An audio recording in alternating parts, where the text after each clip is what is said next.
जो पुरानी चीजें हैं उनके द्वारा हम पर्यावरण का संरक्षण कर सकते हैं। कि हम 4 जगह कुछ कॉन्फ्रेंस करेंगे सब्जेक्ट वाइज, चूरू, हनुमानगढ़, श्री गंगानगर और बीकानेर, और फिर उसका समापन होगा शिवपुर हेड में श्री गंगानगर में, जहां संभावना है प्रधानमंत्री जी के आने की, वो है अक्टूबर 2027। तो 100 विशिष्ट व्यक्ति जो काम कर रहे हैं उनकी एक बायोग्राफी की, जीवनी की एक बुकलेट भी छपेगी। और सरदार सर के जो नाटा सेठ थे उन्होंने उसमें 8 लाख रुपए विश्वविद्यालय की स्थापना के दिए, और चूरू के जो बागला घराना है उन्होंने 85 लाख रुपए उस समय इस कैनाल के निर्माण के लिए दिए। तारनगर इलाका इस समय एग्रीकल्चर के हिसाब से चूरू डिस्ट्रिक्ट में सबसे आगे है, लेकिन वो ऊंट के मुंह में जीरे जैसी वाली बात है, जितना बजट चाहिए उतना होता नहीं है। बिकॉज चूरू जिले में कॉलेजेस हैं लेकिन रिसर्च इंस्टीट्यूट नहीं है। बीकानेर संभाग में है लेकिन चूरू जिले के लिए काफी महत्वपूर्ण है, और इस तरह का एक रिसर्च इंस्टीट्यूट अगर होता है तो लोहिया कॉलेज भी इसमें भागीदारी निभाएगा। शेखावाटी में अगर ढूंढ रहे हो बेस्ट यूनिवर्सिटी तो एक ही नाम, JJT यूनिवर्सिटी, जहां मिलते हैं 100+ कोर्सेज, मॉडर्न कैंपस और स्ट्रॉन्ग प्लेसमेंट सपोर्ट, हजारों स्टूडेंट्स का भरोसा। अब आपकी बारी, आज ही एडमिशन ले JJT यूनिवर्सिटी के साथ और बनाए अपना सपना सच।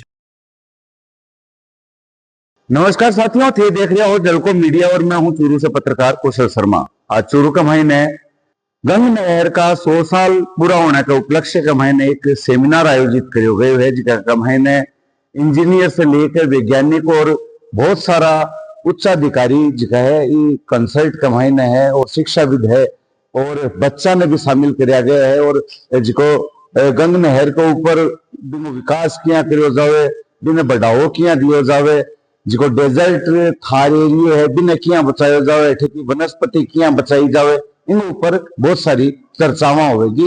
इस कार्यक्रम के महीने माननीय कानून एवं न्याय मंत्री और बीकानेर का सांसद अर्जुन राम जी मेघवाल भी शिरकत कर रहे हैं। अभी हमारे साथ मौजूद हैं राजकीय लोहिया कॉलेज महाविद्यालय की प्रिंसिपल मंजू मैम, इनसे चर्चा करते हैं। आज के मैडम, आज के प्रोग्राम की बात करें तो किस तरह की चर्चाएं निकल के आई है प्रोग्राम में? आज के प्रोग्राम में हमें पर्यावरण के बारे में बहुत कुछ सुनने को मिला। बड़े बड़े साइंटिस्ट, देश के जाने माने राइटर यहाँ उपस्थित हुए, और केंद्रीय मंत्री ने इतना समय दिया, तो हमें पर्यावरण के बारे में बहुत कुछ सुनने को मिला।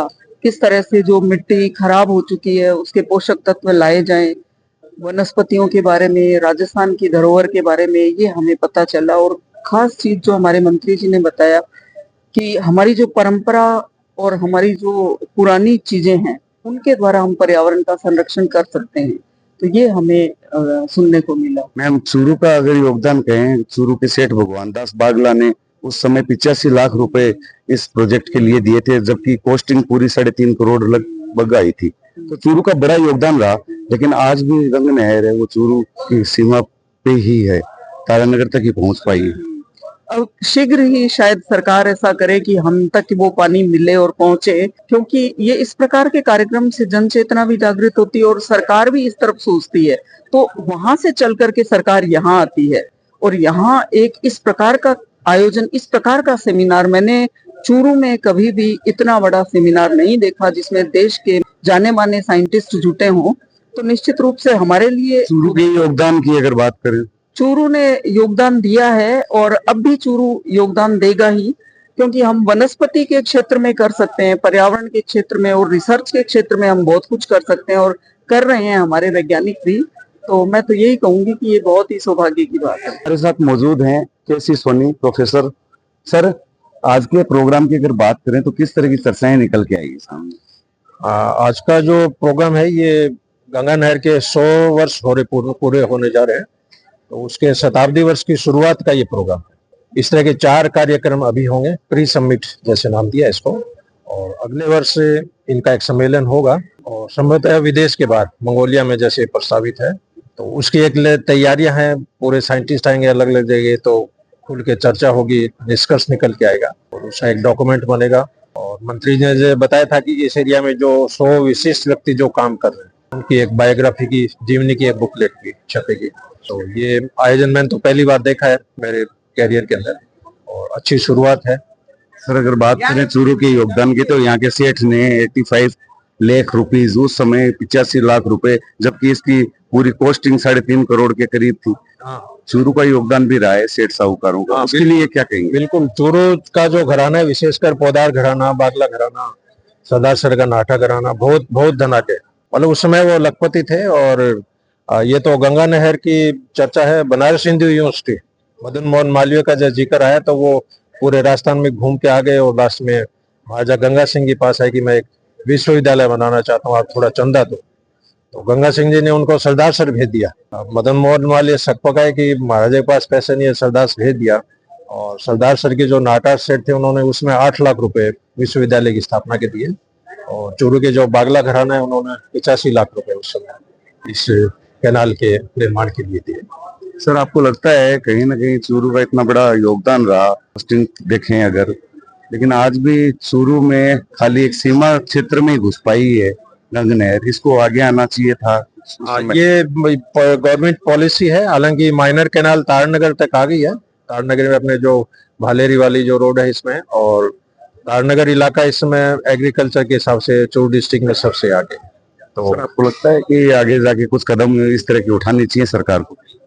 सरकार को प्रयास करने चाहिए, क्योंकि ये गवर्नमेंट पॉलिसी इसमें भी अपने हाथ में नहीं है।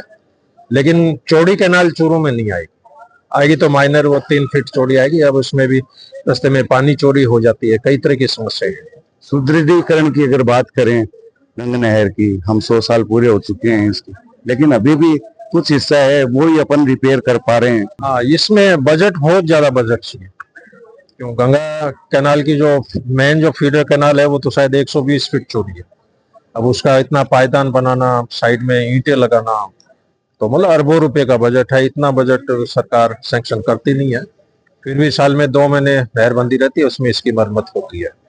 लेकिन वो ऊंट के मुंह में जीरे जैसी वाली बात है, जितना बजट चाहिए उतना होता नहीं है।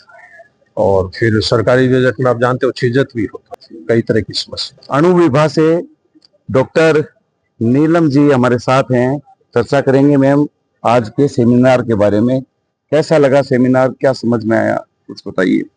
आज का जो इवेंट है, मैं ये कहना सर्वप्रथम यही चाहूंगी कि इसको हम इवेंट नहीं माने, न ही इसको उत्सव माने, बल्कि ऐसे वैज्ञानिकों के समर्पित कार्यकर्ताओं का कार्य है जिसको हम नमन करते हैं, जिन्होंने इस रेगिस्तानी भूमि को भी हरियाली रूप दे करके एक नया नवाचार किया। आज चूरू की धरा पर जो राजस्थान की जो प्रतिनिधित्व कर रही है चूरू, ये आज एक भारत का एक ऐसा स्वर्ग को वहां तक अलंकृत कर रही है जहां मंगोलिया में होने वाले कार्यक्रम की प्रतिरूपी रूप यहाँ से उजागर हो रहा है, तैयार होकर के जा रहा है। मैं नमन करती हूँ सभी कार्यकर्ताओं को जिन्होंने इसका स्वरूप दिया, और सबसे बेस्ट जो आज के चीफ गेस्ट सर हमारे अर्जुन राम जी मेघवाल जी ने जो इस विचारधारा में लेके आए कि आज प्रो कोप जो प्री रिहर्सल तैयारी हो रही है कोप 17 की, रियली ये बहुत बेस्ट तरीका होता है किसी भी चीज को और अच्छे से आगे तक रूपांतरित करने के लिए कि उसका एक प्लेटफॉर्म बन जाए। और इस प्लेटफॉर्म का सबसे अच्छा चुनाव जो राजस्थान में किया है वो चूरू से किया है, चूरू की धरती से आगे तक किए जाने वाला। क्योंकि आज की ये जो समस्या है, जहां जल संकट एक समस्या हो रही है, जहां एक वैश्विक स्तर पर समस्या हो रही है, उस समस्याओं के समाधान करने के लिए ऐसे अगर सेमिनार का ऑर्गेनाइजेशन हुए तो वास्तव में उसका फ्रूटफुल रिजल्ट आ सकता है। वो मैंने आज इस सेमिनार में देखा कि इतने हायर अथॉरिटी के जो फॉरेस्ट डिपार्टमेंट, मिनिस्ट्री के फॉरेस्ट डिपार्टमेंट से, ग्रासलैंड डिपार्टमेंट से, डिफरेंट इसरो से, डिफरेंट एरिया से जो आज मिनिस्टर्स आए हैं, और वो अपने प्रेजेंटेशन के माध्यम से हमें इस तरीके से झकझोर दिया गया है कि वास्तव में जो अब तक का जो 100 वर्षों तक का गंग नहर की वार्षिक उत्सव में जो गंग नहर का जो कार्य हुआ है, वो आने वाली जो भविष्य की भावी पीढ़ी है वो किस तरीके से उसको संचालित कर सके। और मेरा एक ही निवेदन है कि इस मंच के माध्यम से एनवायरमेंटल लिटरेसी के पार्ट को और आगे तक बढ़ाया जा सके, और सहयोगी रूप से सामाजिक सरोकार से युक्त संस्थाएं जैसे अणुवर्ती विश्व भारती संस्थाएं हैं, उनका सहयोग लेकर के इसको और अधिक क्रियान्वयन कर सके, और कैसे हमारा सहयोग ले सके, हम इस प्लेटफॉर्म पर पूर्ण रूप से आने को तैयार हैं। पूरे सरकार से निवेदन करते हैं कि जितना सहयोग हमारे संस्थाओं से ले सके, आप ले सके, हम पूर्ण रूप से तैयार हैं। आज की इस मगर- कॉन्फ्रेंस को मैं बहुत कृतज्ञता से धन्यवाद करना चाहूंगी, जिन्होंने इस पूरे रूपरेखा को बहुत ही सुंदर तरीके से रेखांकित किया है। मैम अगर बात करें इसके उद्गम की तो इसमें 3.5 करोड़ के करीब बजट लगा था उस समय, लेकिन आज सुदृढ़ीकरण के लिए बहुत कम बजट मिलता है। 2 महीने हालांकि नहरबंदी रहती है, उस समय चूरू भी उसी का पानी पीता है, गंग नहर का ही। सुदृढ़ीकरण के लिए कदम उठाने चाहिए सरकार को इसके। देखो, सरकार को कदम उठाने चाहिए और उठा भी रही है, लेकिन मेरा ये एक ही मानना है कि केवल सरकार के भरोसे ना रहे।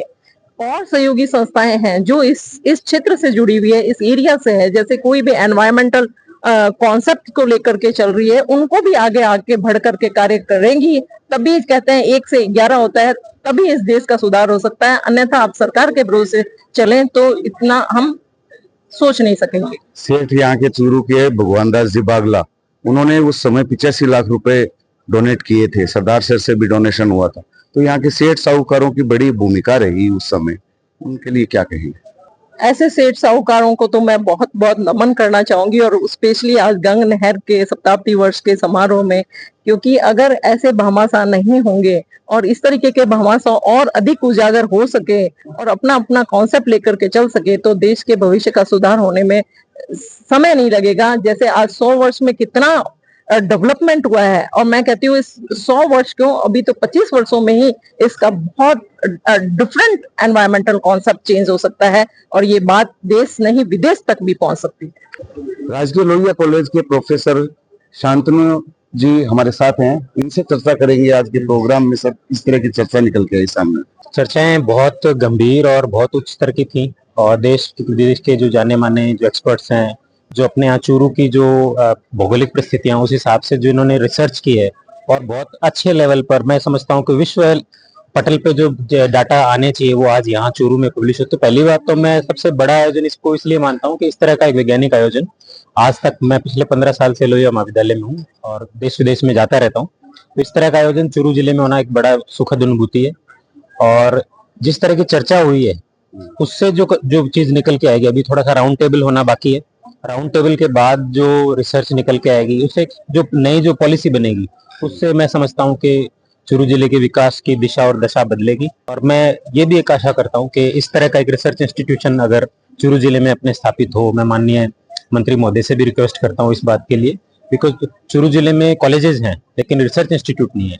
बीकानेर संभाग में है लेकिन चूरू जिले के लिए अति महत्वपूर्ण है, और इस तरह का एक रिसर्च इंस्टीट्यूट अगर होता है तो लोहिया कॉलेज भी इसमें भागीदारी निभाएगा, और यहाँ के बच्चों को भी मिलेगा और सारा ही लाभ हमारी यहाँ की लोकल पॉलिसी में। सर एक बात निकल के आती है, जब गंग नहर बनी थी तो लगभग 3.5 करोड़ रुपए के लगभग लगे थे उसमें, और 85 लाख रुपए चूरू के सेठ भगवान दास जी दिए, बिल्कुल दिए थे, बिल्कुल। उनके योगदान के बारे में क्या कहेंगे? और आज भी एक साथ में एक सवाल और है कि आज भी चूरू जिला गंग नहर के पानी को तरस रहा है। सिर्फ एक छोटा सा रकबा है तारानगर के आसपास, वहां तक पहुंच पाई है गंग नहर। इतने 100 वर्षों में डेवलपमेंट के नाम पे कुछ नहीं हुआ, उन्होंने किया, बाद में नहीं हुआ। बिल्कुल, ये एक इतिहास का विषय तो है ही, और मैं कहूँगा एक पॉलिसी की उदासीनता का विषय भी है। 100 साल होने को आ रहे हैं। मैं समझता हूँ कि ये अगर जो कमी अभी आपने जो बताई और जो हम पढ़ते आए हैं, ये कमी अगर अभी जैसे माननीय मंत्री महोदय ने कहा 2027 में हम उद्घाटन करेंगे, तो तब तक भी पूरी हो जाए तो भी मैं समझूंगा उनके योगदान को अब हमने एक्नॉलेज कर लिया है। तो नो डाउट चूरू का जो ड्यू हिस्सा है वो अभी तक नहीं मिला। बिल्कुल मैं आशा करता हूँ कि आज के इस अच्छे इवेंट के बाद इस पर चर्चाएं तेज होंगी, और अब और सुदृढ़ीकरण के लिए काम बिल्कुल प्रयास होना चाहिए। जी साहब है महामंत्री जी अपने साथ अभी चर्चा करते हैं उनसे। सर आज के प्रोग्राम के बारे में क्या कहेंगे?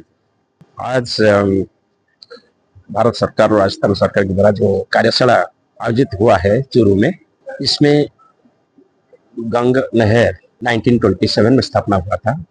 इसका 100 साल पूरी होते हुए जो हमारा उपलब्धियां है और क्या गैप्स है और आगे हम क्या कर सकते हैं, जैसे कि हमारा ये जो डेजर्ट है, थार डेजर्ट, इसको हम इकोलॉजिकल बैलेंस मेंटेन करते हुए हमारा जो विकास है इसको प्रगति स्तर पर ले सकते हैं। ऑलरेडी आप देखेंगे ये जो पहले जो गंगा कैनाल था, जिसको पहले राजस्थान कैनाल और फिर बाद में इंदिरा गांधी कैनाल हम बोलते हैं, इसके प्रभाव में ये जो डेजर्ट एरिया है इसमें हमारे सामग्रिक विकास हुए हैं। वाटर बैलेंस बोलिए, एग्रीकल्चरल एक्टिविटी बोलिए, वाइल्ड लाइफ बोलिए, ये लाइफ स्टॉक्स बोलिए, ये सभी क्षेत्र में जो हमारा सामाजिक और आर्थिक प्रगति हुआ है। मगर हम जो क्लाइमेट चेंज की बात करते हैं, क्लाइमेट चेंज की वजह से जैसे टेम्परेचर बढ़ रहा है, हीट वेव कंडीशंस बढ़ रहा है, रेनफॉल एक्टिविटी यहाँ बढ़ रहा है, तो इसको देखते हुए हम क्या क्या कदम लेना चाहिए इसके बारे में एक विचार विमर्श हुआ और आगे के लिए इसका पंथा निर्धारण होगा।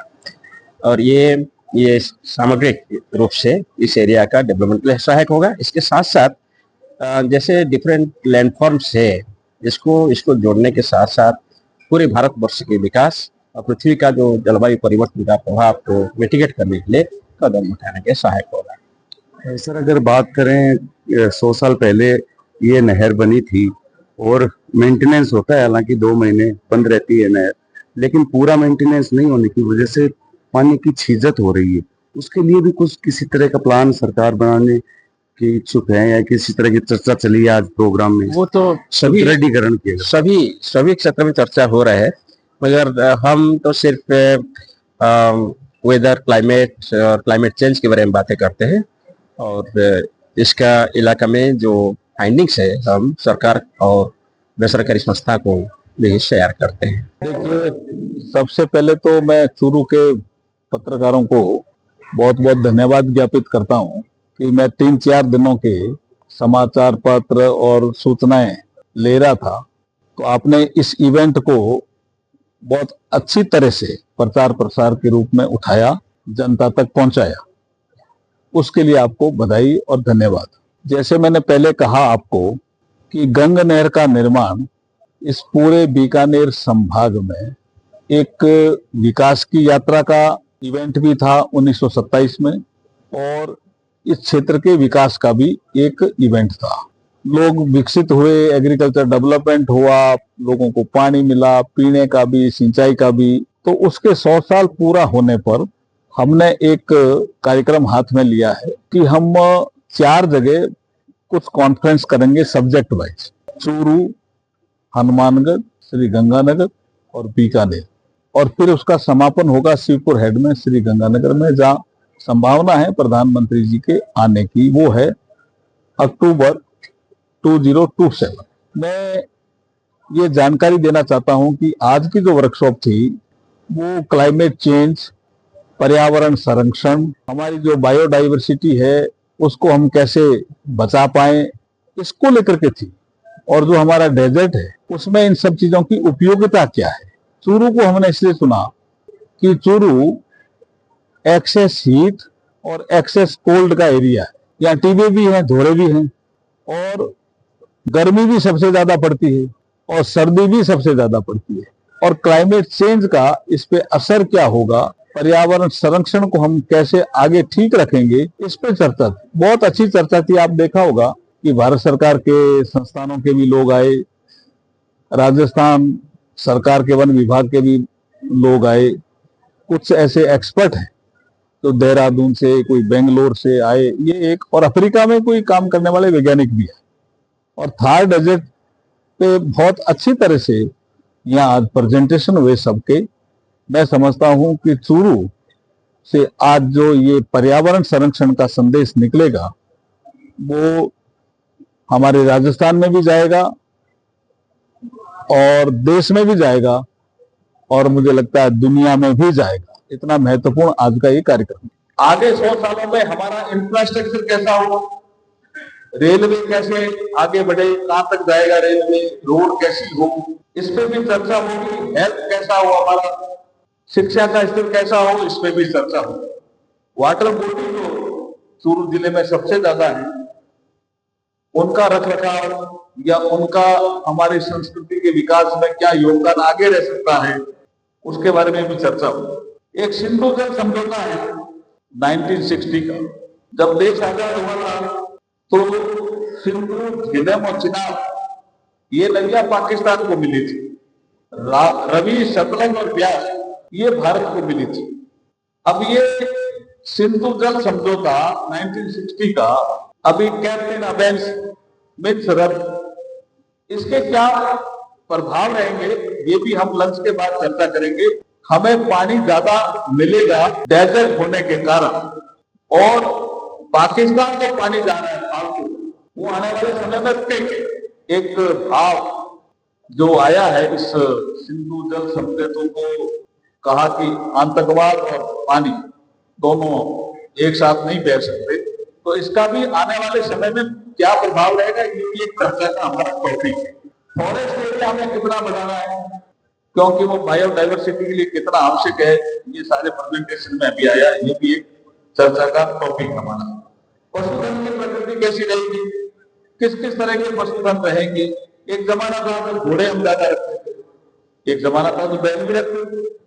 आज अभी बताया ये हमारे यहाँ प्रेजेंटेशन करने वालों ने कि डॉग की पॉपुलेशन बढ़ रही है, और सुप्रीम कोर्ट में भी एक मामला गया डॉग को लेकर के। तो कैसे हम इस विषय पे एक आगे की रणनीति बनाएं, ये भी एक विषय रहेगा।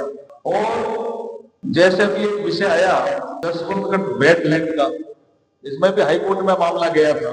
और अगर साइबेरियन पक्षी आ रहे हैं तो और भी कई जगह आ सकते हैं क्या, या चूरू में कोई ऐसे स्थान है जहां और आ सकते हैं। वल्चर की क्या स्थिति आने वाले समय में रह सकती है, जूली घोड़ा की क्या स्थिति आने वाले समय में रह सकती है, ये सब चर्चा के विषय रहेंगे हमारे। और पिक्स है, चिंकारा है, एक बड़ा विषय हमारे लोकसभा में राज्यसभा में चर्चा के समय आता है, ह्यूमन एनिमल कॉन्फ्लिक्ट। ये विषय चला तो केरला से कि हाथी और मनुष्य की जब लड़ाई होती है तो काफी मनुष्य की कैजुअलिटी होती है। तो ह्यूमन एनिमल कॉन्फ्लिक्ट, इस विषय में भी चर्चा करेंगे। और दोनों रहेंगे, लेकिन कॉन्फ्लिक्ट कैसे ठीक करें। अभी डॉग का विषय आया, आपने देखा भी होगा, हिरण भी रहेगा, डॉग भी रहेगा, विकास भी रहेगा, विरासत भी रहेगी। मेरी बात समझ में आ रही है क्या? विकास और विरासत को हम साथ साथ चलने देंगे, तभी मानव जीवन आगे श्रेष्ठ बनेगा। इसलिए कुछ संकल्प आपको लेना है, जिसके लिए संकल्प क्या है, आपके मन में विचार भी करेंगे, आप मन में सोचना, कुछ हम आपको लिख के भी देंगे। देखिए 100 साल पहले 1927 और 2027 में स्थिति पूरी तरह से बदल चुकी है, आपने भी देखा। गंगा कैनाल के आगमन, वहां पर वृक्षारोपण, कृषि विस्तार, बेहतर लैंड डेवलपमेंट मैनेजमेंट के परिणाम स्वरूप रेल के जिलों का एनिमल विस्तार लगभग समाप्त हो चुका है। ये परिवर्तन केवल प्राकृतिक परिदृश्य का नहीं है, बल्कि मानव संकल्प, वैज्ञानिक योजना और दूरदर्शी नेतृत्व की सफलता का एक जीवन प्रमाण है। मैं कौशल शर्मा, जलको मीडिया के लिए चूरू से। झलको